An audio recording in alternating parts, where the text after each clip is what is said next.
Most fruit sets their fruit buds the previous summer/fall. So like on the peaches, they were putting on fruit buds last fall. The apples were putting on fruit buds last fall.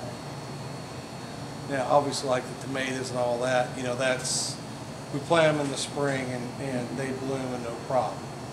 So obviously the stuff that's sitting outside, the fruit, there's 2 times a year that you can have cold damage on. Either in the winter when it gets really cold, or in the spring with frost.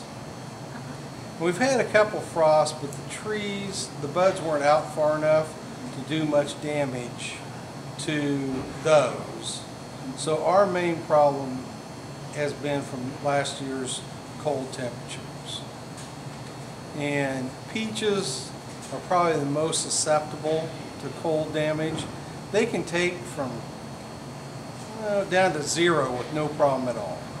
Once you go below 0, you start to have death in those fruit buds. And consequently, if you have a big fruit crop one year, the fruit buds for the next year are going to be weak or not as plentiful as they would be if you had a really light crop of fruit.